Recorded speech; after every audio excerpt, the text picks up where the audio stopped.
Merci, Atoko. Ah, c'est fort, c'est fort. Hein, je trouve, ça me donne envie d'aller le regarder tout à l'heure et de pouvoir partager un peu avec lui. La solidarité, c'est pas des chèques d'abord.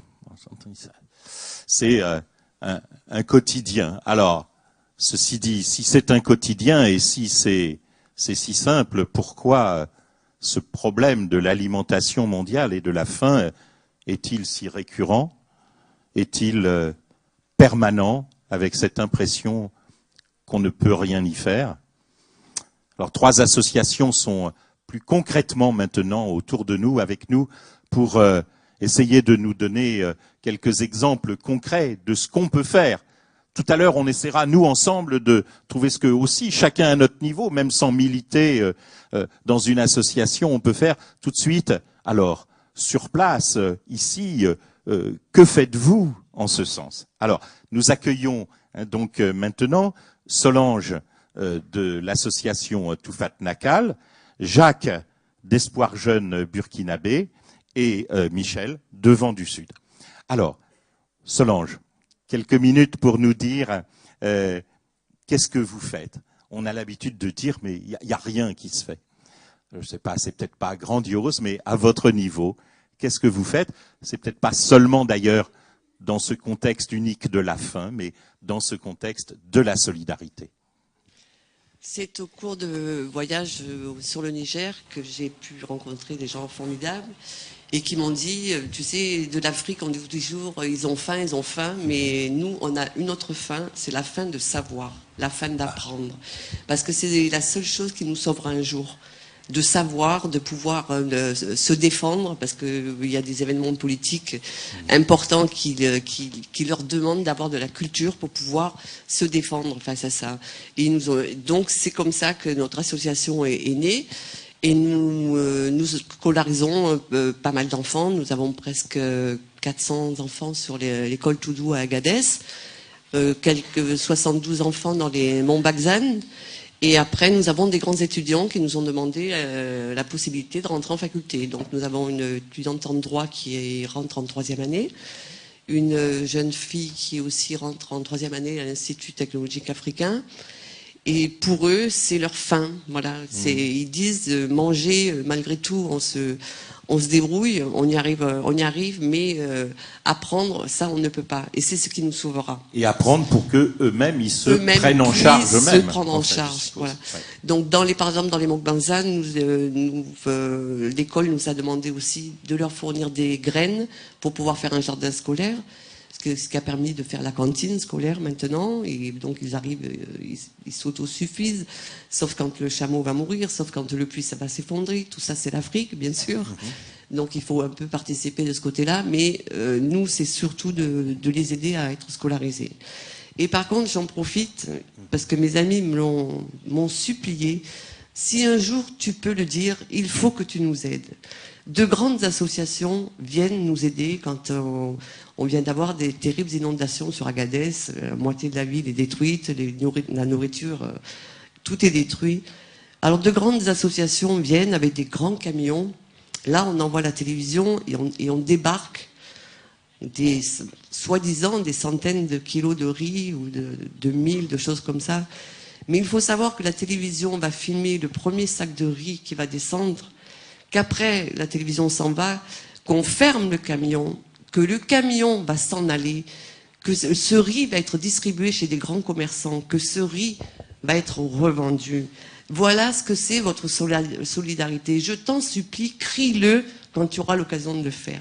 Crie-le. C'est pas possible que tu le saches, que tu te taises et que les grandes associations continuent à nous livrer des vivres comme ça, alors que les vivres, on ne les voit pas.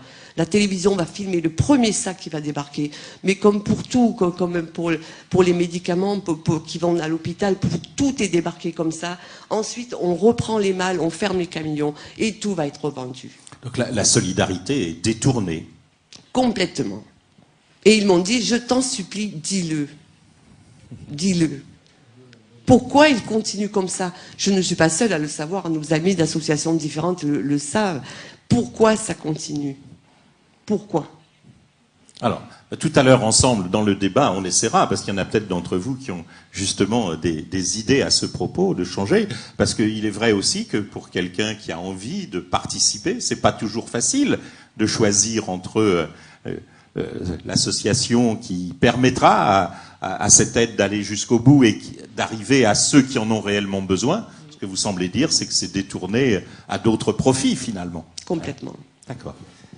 Merci. Donc vous, c'est finalement un éclairage particulier. C'est pas donner à manger, c'est donner la capacité de peut-être s'auto-suffire après, grâce à la connaissance. C'est ce qu'il demande. D'accord. Merci bien. Est-ce qu'on peut vous écouter maintenant sur votre témoignage à vous? Qu'est-ce que vous faites en ce sens, c'est-à-dire pour nous donner aussi des exemples et des pistes que si tout n'est pas possible, il y a des choses possibles. Oui, ben justement. Oui. Il était bien prêt. Tout est possible. Je pense que l'association EJB, Espoir Jeune Burkinabé, est extrêmement modeste dans ses buts, en partant de parrainage d'enfants qui sont des orphelins au départ. Au Burkina. Au Burkina Faso, à côté de Ouaga, oui. À une trentaine de kilomètres, une grosse commune qui s'appelle Tanguin-d'Assouri, oui. qui est formée d'une bonne trentaine de villages sur plus de 50 kilomètres. Là, c'est là que nous intervenons, de façon, comme je disais, très modeste, par parrainage. Le parrainage implique, c'est une aide personnalisée à l'enfant, une aide de matériel scolaire, d'habillement, éventuellement, et là on commence à revenir un petit peu au but de la réunion d'aujourd'hui, oui. Une dotation biannuelle, quelquefois 3 fois par an, quand il y en a trop besoin, d'un sac de 50 ou 100 kilos de riz, de mil, hein, pour aider ces enfants à vivre, pour les nourrir, et peut-être un petit peu aussi pour montrer aux tuteurs, hein, ceux qui sont en charge de cet enfant, quand les enfants ne sont pas au foyer, oui. que c'est une petite récompense pour qu'ils laissent les enfants aller à l'école. D'accord. Parce que là, tout a été dit déjà, oui. Le plus important, et les Burkinabés en sont énormément conscients, hein, et c'est passionnant de voir ces enfants de 10 ans, 11 ans, avec un sérieux pour les études, c'est confondant. Hein. Autre petit point, là encore très modeste, la création des jardins d'école dans certaines écoles, hein, dans le nouveau foyer qui va exister à Bazoulé, un jardin qui servira en même temps de jardin école, enfin d'école de jardin plutôt. D'accord. Hein, pas seulement pour produire, mais pour apprendre. Pour apprendre et donner un métier donc à ces gamins. Voilà. Et vous êtes sûr que ça va à ceux qui en ont besoin? Alors, voilà, si on reprend la question de tout à l'heure, pas de risque de détournement. C'est trop facile. Votre question est trop facile parce que c'est maintenant une certitude que j'ai. On est tellement petit, hein, mais il n'y a pas un centime d'euro qui n'arrive pas, soit directement en achat de grains, hein, l'achat de nourriture pour les enfants, ou en investissement pour le nouveau foyer, entre autres. Ça, c'est une certitude, et c'était extrêmement réconfortant pour ça. Hein, on est tout petit, il est évident que chacun, quand on y va, chacun paye totalement sa nourriture, son logement, les déplacements en voiture, etc. Mais vous dites on est petit, presque comme une fierté d'être modeste. Je l'entends presque comme ça, quoi. Oui, oui, Vaut mieux être petit et puis qu'il n'y ait pas un centime qui passe ailleurs, plutôt que gros et peut-être... Enfin, j'entendais un peu comme ça. D'accord. Merci. Merci. Michel. Est-ce que vous pouvez poursuivre à votre façon à vous, à travers votre association, de nous dire un peu aussi, ben voilà, qu'est-ce qui est possible pour vous, à votre niveau? Alors, Vent du Sud, on est limité en personnel et en finances. Et donc, on intervient surtout dans une zone désertique, Ouadane, qui est dans le nord, enfin au centre de la Mauritanie, mais oui. en plein désert. Alors, il y a deux étapes. Il y a d'abord Ouadane, où on était d'abord, donc ça c'est un oasis, il y a quand même 3500 000 habitants à peu près. Il y a des fonctionnaires, des commerçants, des éleveurs et des agriculteurs. Alors, essentiellement les dattes, mais aussi des tomates, des légumes, surtout les carottes, elles sont très fameuses. Alors là, on est intervenu, il y avait un jardin d'enfants et nous sommes intervenus pour donner une collation, que les enfants qui soient là-bas aient quelque chose à manger. C'était pas satisfaisant parce que nous n'étions pas sûrs, ou presque, que ce soit vraiment les gens qui en ont besoin qui reçoivent ce qu'il faut. Donc, il y a dans cette oasis des métayers qui travaillent pour des gens qui ont de l'argent et qui ont du terrain. Et ceux-là, avant, c'était les esclaves. Donc, les esclaves, il fallait disons, il y avait tout un contrat, on s'en occupait. Maintenant, ils ne le sont plus. Et donc, ils sont juste payés, ils sont très mal payés. Donc, ils sont pauvres. Ils habitent dans la périphérie de la ville ou du village, et donc ceux-là, on ne les voyait pas, et il y a les femmes répudiées, qui elles aussi n'ont pas d'argent, donc ils ne viennent pas. Donc on a abandonné le jardin d'enfants, et par contre, maintenant, on donne de l'argent pour une association de femmes répudiées, qui ont un jardin où ils peuvent cultiver, et donc ça, ce qu'ils récoltent, ça leur revient. Deuxième étape, on est allé dans des tout petits villages aux alentours, des villages d'éleveurs. Ce ne sont pas des agriculteurs, ce sont des éleveurs, ils ont des chameaux, des chèvres et quelques moutons. Et là, il n'y a personne qui passe. Ce sont des villages qui sont très enclavés à plusieurs heures de 4x4 du centre qu'est Ouadane et à plusieurs jours de chameau. Alors là-bas, on est allé, d'abord c'était uniquement pour des consultations médicales, mais ça c'est pas très satisfaisant parce qu'on les voit une fois par an, ça ne sert pas à grand chose. Par contre, ils nous ont dit en même temps qu'ils aimeraient bien qu'on favorise une cantine parce que ça pourrait permettre à certains enfants nomades, parce qu'il y a un centre de village et puis il y a des nomades dans une circonférence d'environ de 30 km qui, eux, voyagent avec leurs tentes et leur bétail. Et donc ces enfants-là pourraient rester à l'école si on pouvait leur donner à manger. Donc on a commencé par là et on a voulu ensuite voir un petit peu ce qu'on donne à manger. Donc on a fait d'abord une évaluation, on a vu que finalement les gens, ils ont du riz, du couscous, de la farine, ils ont du lait quand il a plu, mais quand il ne pleut pas, ça manque, et ils ont de temps en temps, ils peuvent tuer un animal. Donc il y a des protéines, il y a des glucides, et il y a aussi un petit peu de lipides.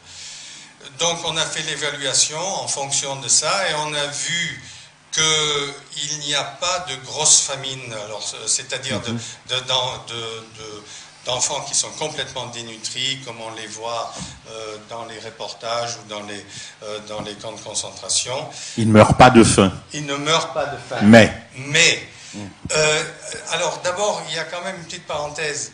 Nous n'en avons pas vu dans les 3 villages, mais il doit en avoir parce qu'il y a un centre de rénutrition à Attar qui est le chef-lieu. Et là, il y a des enfants qui sont vraiment complètement dénutris. Donc il y en a, mais nous, on n'en a pas vu. Par contre, il y a des enfants qui sont malnutris. Il y a des tables de l'OMS où il y a le poids et la taille, et en fonction du poids par rapport à la taille, on peut dire malnutri ou dénutri. Donc il y a des enfants malnutris, Il y a les femmes enceintes qui forcément ont des besoins supérieurs et comme ceux qu'ils ont, ça suffit tout juste, ça se passe pas très bien. Il y a des diarrhées et des parasites, ce qui font qu'à ce moment-là, c'est la même chose que pour les femmes enceintes, dans la mesure où ils perdent de l'eau, des nutriments, à ce moment-là, ils ne sont pas très bien nourris.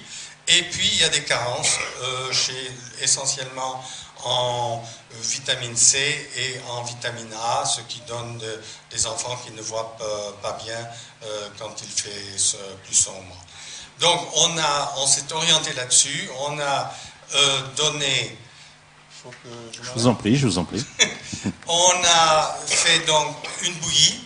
La bouillie, c'est la bouillie qui se fait en général là-bas, donc il n'y a pas disons, les gens sont habitués, ils savent quelle est la bouillie qu'on leur donne. Il y a de la farine, du lait, de l'huile et du sucre. Et un repas auquel on a essayé d'ajouter des légumes pour justement apporter les oligo-éléments, la vitamine C et la vitamine A. Mais malgré tout, à partir de denrées qu'on peut trouver sur place ? Qu'on peut trouver sur place. En plus, il y aura maintenant des gens qui vont leur aider à avoir un petit jardin à usage uniquement pour le village, où ils pourront cultiver les légumes qu'il leur faut comme pour aider à avoir une meilleure alimentation. Et on a surtout fait une éducation sanitaire pour qu'il y ait moins de diarrhée, pour que les femmes enceintes soient mieux suivies. Et ça va se poursuivre. Nous allons financer, l'infirmier du district va passer une fois tous les 3 mois et nous avons aidé à ce qu'il y ait des auxiliaires de santé communautaires qui soient formés et qui peuvent un petit peu s'occuper. Plus, dans ces 3 villages que nous suivons, il y aura une maison, enfin une chambre en dur qui pourra servir à un tas de choses et entre autres aussi à suivre les femmes enceintes et les enfants en âge préscolaire et scolaire. Merci. Beau tableau. Vous le dites aussi de façon modeste. Je crois que c'était important que peut-être on ait ces 3 éclairages. Je ne suis pas certain que ça révolutionne la politique mondiale, mais ça commence à bouger le monde quand même. Et que, alors on va le voir ensemble tout à l'heure, comment cela, plus cela, ça peut aider à transformer avec nos attitudes à nous. Ce que je vous propose peut-être maintenant, c'est de rentrer alors dans le concret, on était dedans, mais dans le concret, le nôtre, de notre vie de tous les jours. Est-ce qu'on laissera quelques associations s'occuper pour nous de cette question, ou est-ce qu'on va la partager ensemble et prendre ce problème ensemble à bras-le-corps ? Des Salonnais interrogés vous donnent leur avis à ce propos-là.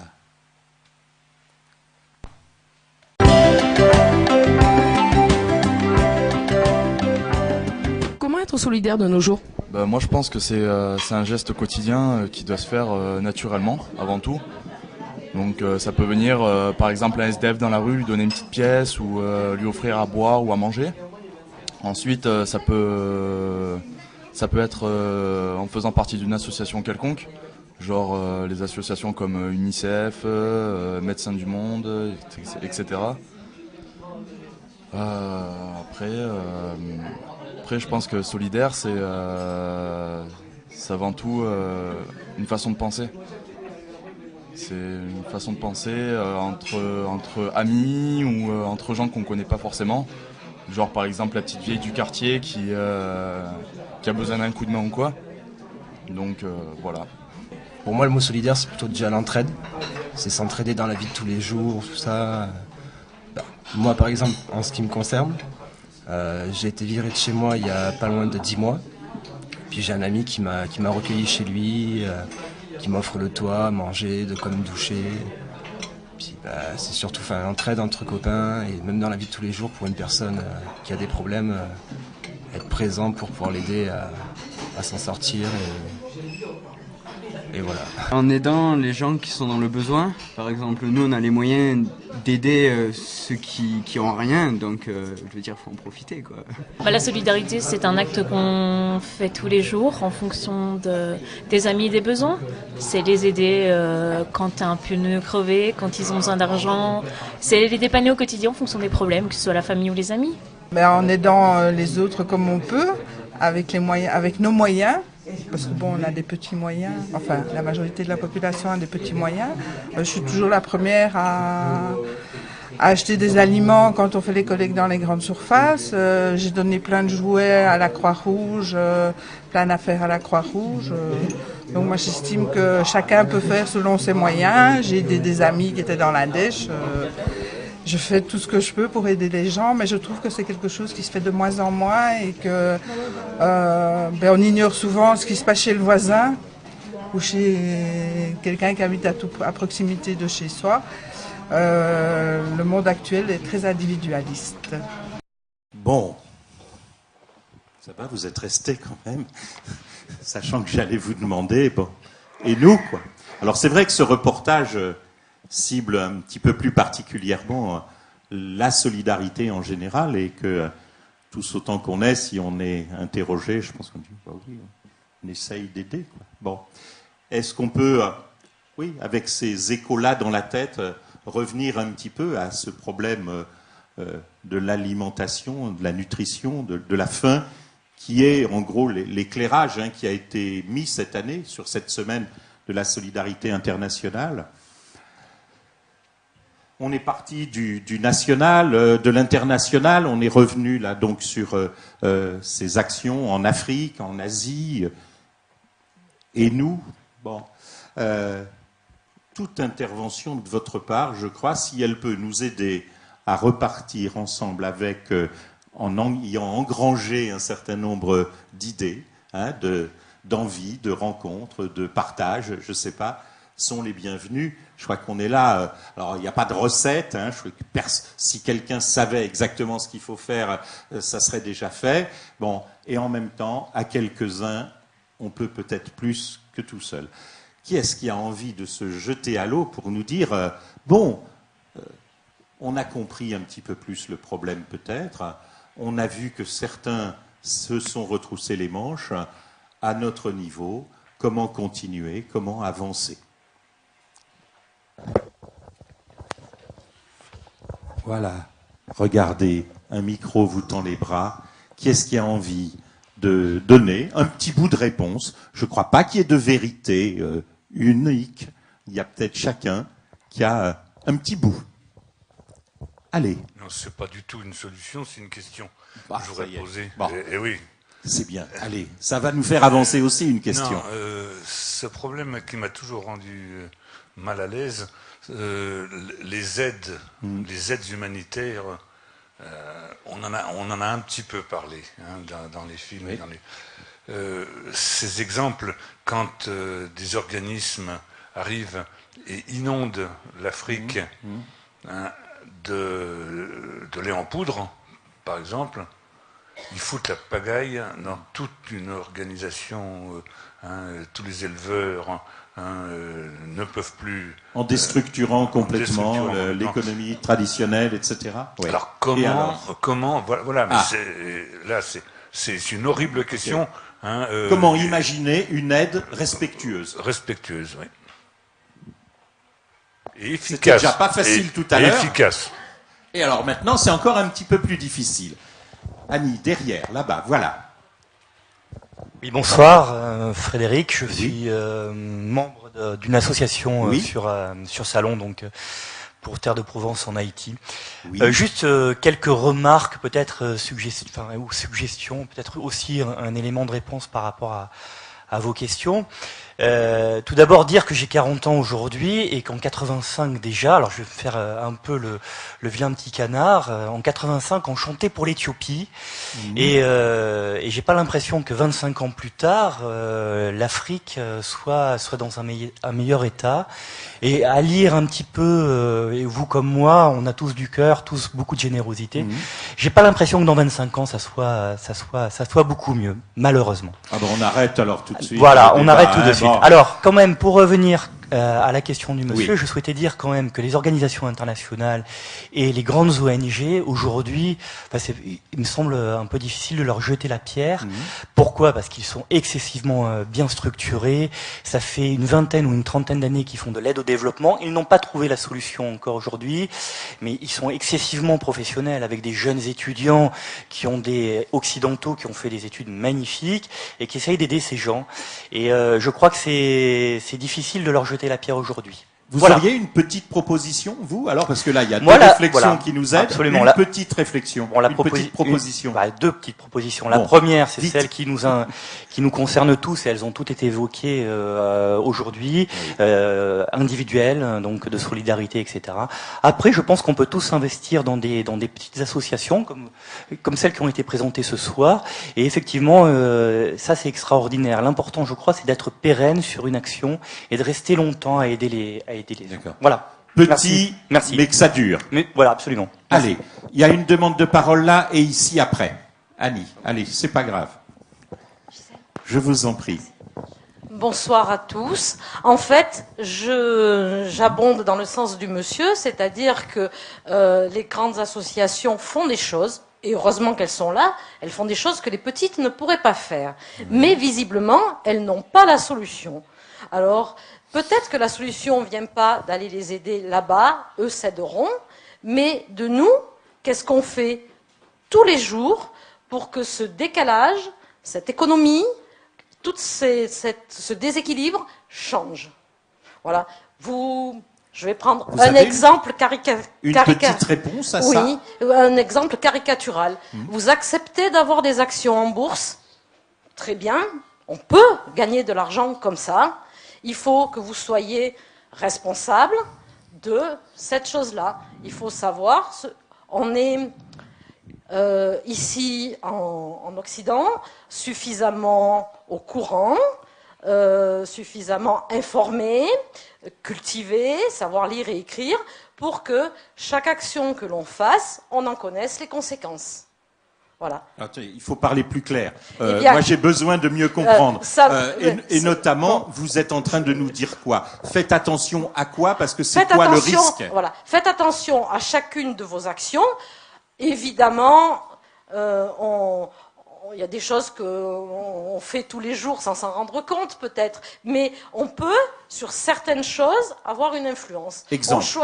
On choisit de le faire, on choisit de ne pas le faire. On choisit d'acheter un t-shirt à 1 € qui va venir d'Asie. Oui. Est-ce que on ne peut pas faire autrement? Donc là, on ne discute pas. Il y a des gens. Oui. On a la possibilité de faire autrement. Est-ce qu'on va acheter 2 t-shirts à 1 € ou un t-shirt à 5 €? À vous de voir combien vous en avez besoin. On peut aussi quand même avoir des envies. Il n'y a pas de critique à ça.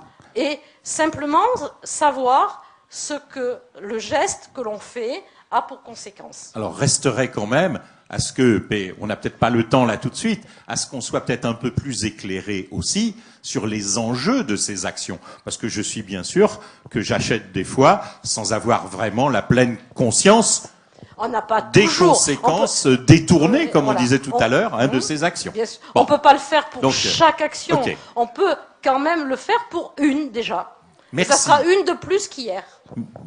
Michel, une intervention, et puis il y en avait d'autres. Alors relevez la main. Hein.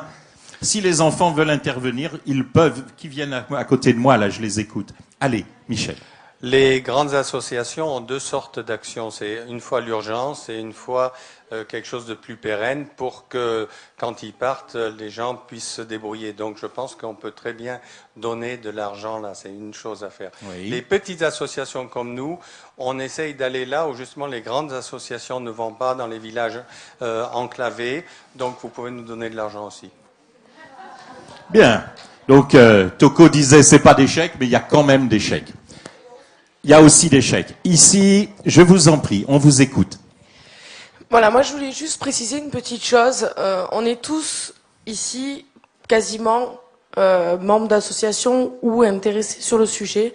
Oui. Il y a une chose qui fait notre force, nous petites associations, c'est qu'on connaît le terrain. On sait ce dont ils ont besoin et on travaille avec leurs coutumes et leurs traditions. Je pense que déjà, une des solutions, on parlait tout à l'heure du lait en poudre, de les déstructurer. Une des solutions, c'est travailler avec eux, main dans la main, et avec leurs projets. Et je pense que la solution pour commencer à pallier à pas mal de petits problèmes alimentaires, c'est travailler avec leurs envies. Jacques en parlait tout à l'heure, on a monté les jardins d'école. Quand on a monté les jardins d'école, c'est eux qui ont défini les plans, qui nous ont dit comment faire et qui nous ont trouvé les solutions. Très bien. Je pense que c'est important. Je crois que c'était clair, pas quelque chose de plaqué non plus, qui déstructure l'existant en pensant aider. Très bien. Une intervention. Patricia, oui, allez. Et puis on peut peut-être ouvrir à... je suis pas certain que tout le monde soit obligé de faire partie d'une association, j'allais dire France-Afrique, pour prendre en compte cette question de la faim dans le monde.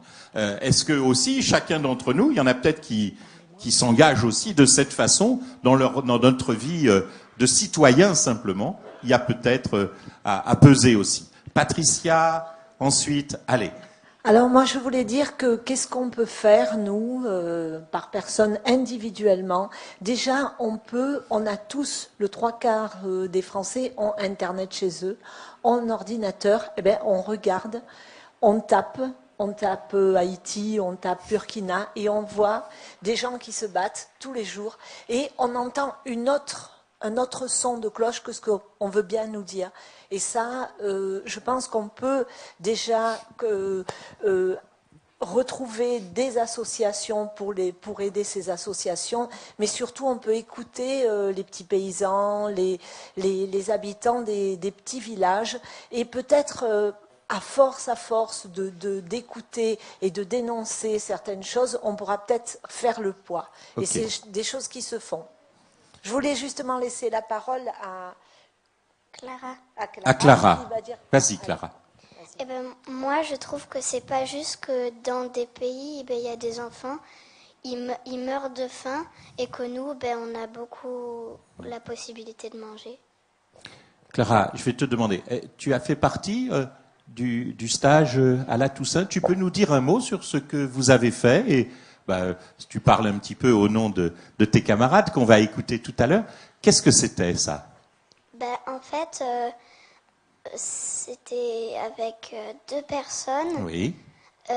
Macan et Rosélène. Et on a fait d'abord le premier jour, on a regardé plein de photos sur le Mali pour montrer, pour connaître le pays et la capitale aussi. Et on a appris plein de choses. Et ensuite, on a appris la peinture qui se fait là-bas, le Bogolan. On peut dire que vous avez découvert un petit peu tout ce qui concerne le Mali, toutes ses traditions, ses richesses. C'est ça un petit peu pendant ce stage? Oui, ouais. En fait. Très bien. Et Rosélène et Macan, ils nous ont appris les percussions et aussi des danses qu'on a fait. Bien. Merci. On va te réécouter tout à l'heure dans la chanson. Un micro? Allez.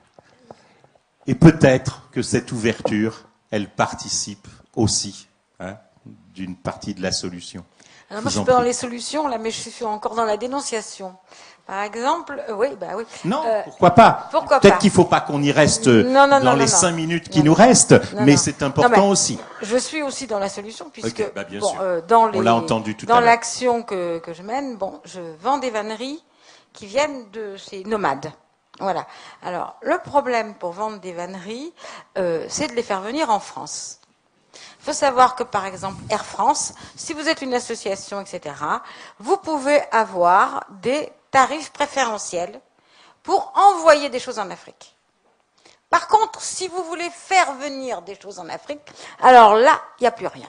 Il n'y a plus rien. C'est-à-dire que... c'est à sens unique. Oui, c'est à sens unique. Et moi, je trouve que on n'est pas dans le don, c'est du travail, ces femmes travaillent, ces vanneries sont extrêmement difficiles à confectionner, le matériau est extrêmement dur et tout. On rétribue du travail. On n'est pas dans une aide indirecte, je dirais. Bon, cette aide indirecte, elle va certainement cesser parce que Air France c'est 14, 15, 16 euros le kilo rendu en France. Voilà. Et qu'il n'y a pas moyen d'échapper à ça. Ok. Voilà. Bon, allez, une ou deux interventions, on est au bout un petit peu. Est-ce qu'il y a des gens qui ne font pas partie d'associations et qui pourraient nous donner quelques éléments de solution? On est au bout de notre temps, mais peut-être. Allez, Jacques, une phrase. Là, au départ, normalement, on doit trouver des solutions ici, locales. Oui. Mais bon, on a traité du développement et notamment les fondements du développement. Bon, là, il faut faire très attention actuellement les associations et les ONG, puisqu'on est en pleine remise en question de l'aide au développement, puisqu'on est critiqué de la part des Africains, de la part des Latino-Américains, sur nos actions. Attention, ne venez pas surtout avec vos idées occidentales chez nous. Voilà. Donc là, ça pose problème. Je vais citer quelqu'un qui a la couture, qui a parlé « décolonisons nos cervelles ». Quoi. Il faut quand même... C'est pas mal, ça serait presque une conclusion. Allez. Ensuite, je veux dire sur l'acte personnel ici, je pense qu'il va falloir partager, faire quelque chose. Et nous, on peut agir ici en faisant des choix sur notre consommation. On n'a pas parlé ce soir des AMAP. Je crois que c'est quand même quelque chose à faire. J'ai une proposition. Je suis désolé parce que nous avons aussi les contraintes de notre émission. Je crois qu'on ne peut pas en rester là. C'est bien ce partage qui a été le nôtre, mais on ne peut pas tout à fait en rester là. Il faudra bien qu'à un moment, on parle aussi du partage. Et je disais, peut-être qu'on ne peut pas seulement aider que si on est dans une association. Peut-être que chacun d'entre nous a une responsabilité, et je me mets complètement dedans, à démarrer ce partage. Moi, je vous propose la semaine de la solidarité internationale. D'abord, elle ne fait que commencer. Elle continue toute la semaine. Et puis, peut-être que ces associations du collectif peuvent continuer à nous interpeller. Et si c'était pas qu'une semaine? Et si c'était un peu plus dans l'année? Et qu'on continue de là où on en est à poursuivre dans le sens du partage ici comme solution. On est d'accord? Ça vous plairait? Bien. Alors, je vous propose, merci pour ce oui unanime. Bon, je vous propose, bien évidemment, de conclure en écoutant ce spectacle que les enfants ont préparé, ce chant. Donc, je les invite à venir prendre place.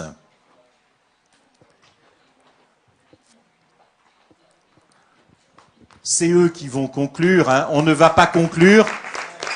Voilà, installez-vous.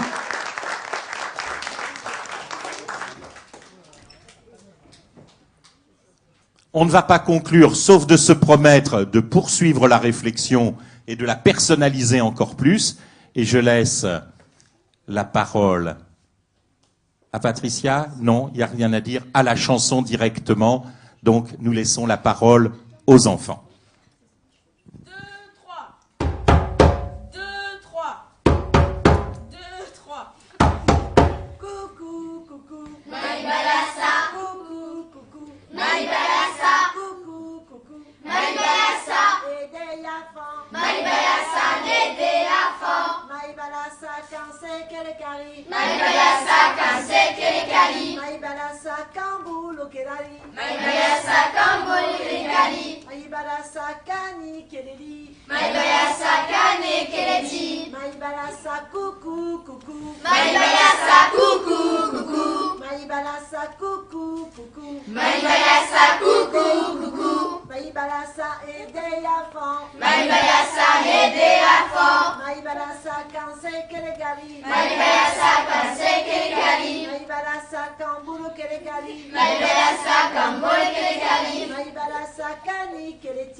Merci grandement à tous.